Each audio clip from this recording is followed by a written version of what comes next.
ಟಾಲಿವುಡ್ನಲ್ಲಿ ತಮ್ಮ ನಟನೆ, ಸಹಜ ನಟನೆ ಮತ್ತು ನೃತ್ಯದಿಂದ ವಿಶೇಷ ಮನ್ನಣೆ ಗಳಿಸಿರುವ ನಾಯಕಿ ಸಾಯಿ ಪಲ್ಲವಿ ತಮ್ಮ ವೃತ್ತಿ ಜೀವನದ ಆರಂಭದಿಂದಲೂ ಕೆಲವು ವೈಯಕ್ತಿಕ ತತ್ವಗಳನ್ನು ಅನುಸರಿಸುತ್ತಿದ್ದಾರೆ.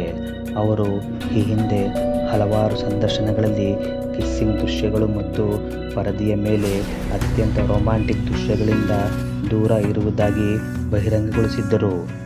ಈ ಸಂದರ್ಭದಲ್ಲಿ 2019ರಲ್ಲಿ ಬಿಡುಗಡೆಯಾದ ವಿಜಯ್ ದೇವರಕೊಂಡ ಅವರ ಡಿಯರ್ ಕಾಮ್ರೇಡ್ ಚಿತ್ರದ ಬಗ್ಗೆ ಒಂದು ಸುದ್ದಿ ಚಲನಚಿತ್ರ ವಲಯಗಳಲ್ಲಿ ದೊಡ್ಡ ಪ್ರಮಾಣದ ಚರ್ಚೆಗೆ ಕಾರಣವಾಯಿತು.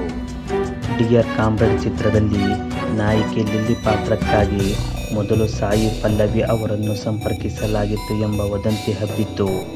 ಕತೆ ಅವರಿಗೆ ಇಷ್ಟವಾದರೂ ಚಿತ್ರದಲ್ಲಿ ನಾಯಕ ಮತ್ತು ನಾಯಕಿಯ ನಡುವಿನ ಚುಂಬನದ ದೃಶ್ಯಗಳಿಂದಾಗಿ ಅವರು ಆ ಪ್ರಸ್ತಾಪವನ್ನು ತಿರಸ್ಕರಿಸಿದ್ದಾರೆ ಎಂಬ ವರದಿಗಳು ಸಹ ಬಂದವು.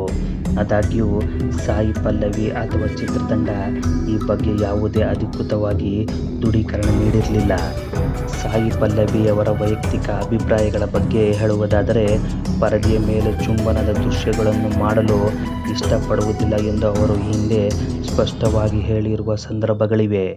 ಹಣಕ್ಕಾಗಿ ಅಥವಾ ದೊಡ್ಡ ಅವಕಾಶಗಳಿಗಾಗಿ ಅವರು ತಮ್ಮ ವೈಯಕ್ತಿಕ ಮೌಲ್ಯಗಳನ್ನು ಬದಲಾಯಿಸುವುದಿಲ್ಲ ಎಂದು ಹೇಳಿದ್ದಾರೆ. ಹಿಂದಿನ ಸಂದರ್ಶನಗಳಲ್ಲಿ ಅವರು ಈ ಭಾವನೆಯನ್ನು ವ್ಯಕ್ತಪಡಿಸಿದ್ದಾರೆ. ನಾನು ಇನ್ನೊಂದು ಕಾರು ಖರೀದಿಸುವ ಉದ್ದೇಶದಿಂದ ಸ್ಕ್ರೀನ್ ಮೇಲೆ ಯಾರನ್ನು ಚುಂಬಿಸುವುದಿಲ್ಲ.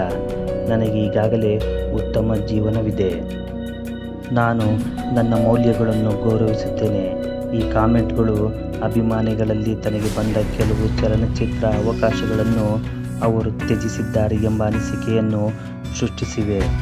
ಡಿಯರ್ ಕಾಮ್ರೇಡ್ ಚಿತ್ರದಲ್ಲಿ ಕೊನೆಗೂ ರಶ್ಮಿಕಾ ಮಂದಣ್ಣ ನಾಯಕಿಯಾಗಿ ಆಯ್ಕೆಯಾದರು.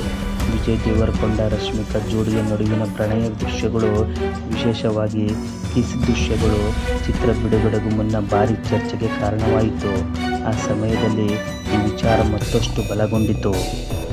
ಸಾಯಿ ಪಲ್ಲವಿ ಅವರ ವೃತ್ತಿ ಜೀವನವನ್ನು ನೋಡಿದರೆ ಅವರು ಯಾವಾಗಲೂ ಪಾತ್ರಕ್ಕೆ ಒತ್ತು ನೀಡುವ ಚಿತ್ರಗಳಿಗೆ ಹೆಚ್ಚಿನ ಪ್ರಾಮುಖ್ಯತೆ ನೀಡುತ್ತಾರೆ. ಅವರು ತಮ್ಮ ವೈಯಕ್ತಿಕ ತತ್ವಗಳಿಗೆ ಬದ್ಧರಾಗಿ ಯಶಸ್ವಿ ವೃತ್ತಿ ಜೀವನವನ್ನು ನಿರ್ಮಿಸಿರುವುದು ಅವರ ವಿಶಿಷ್ಟತೆಯಾಗಿದೆ. ಲವ್ ಸ್ಟೋರಿ ಚಿತ್ರದಲ್ಲಿ ಒಂದು ಕಿಸ್ ದೃಶ್ಯವಿದೆ ಎಂದು ಈ ಹಿಂದೆ ವರದಿಯಾಗಿದ್ದರೂ ಅದನ್ನು ತಾಂತ್ರಿಕವಾಗಿ ಚಿತ್ರೀಕರಿಸಲಾಗಿದೆ ಮತ್ತು ಅವರು ತಮ್ಮ ನೋ ಕಿಸ್ ನೀತಿಯನ್ನು ಉಲ್ಲಂಘಿಸಿಲ್ಲ ಎಂದು ನಂತರ ತಿಳಿದುಬಂದಿದೆ. ಲಿಪ್ ಲಾಕ್ ದೃಶ್ಯದಿಂದಾಗಿ ಸಾಯಿ ಪಲ್ಲವಿ ಡಿಯರ್ ಕಾಮ್ರೇಡ್ನಿಂದ ತಿರಸ್ಕರಿಸಲ್ಪಟ್ಟಿದ್ದಾರೆ ಎಂದು ಅಧಿಕೃತವಾಗಿ ದೃಢಪಡಿಸಲಾಗಿಲ್ಲ. ಸಾಯಿ ಪಲ್ಲವಿ ನಿಜವಾಗಿಯೂ ಡಿಯರ್ ಕಾಮ್ರೇಡ್ ಚಿತ್ರವನ್ನು ಮಾಡಿದ್ದರೆ ಇಂದು ರಶ್ಮಿಕಾ ವಿಜಯ್ ಅವರನ್ನು ಮದುವೆಯಾಗುತ್ತಿರಲಿಲ್ಲ.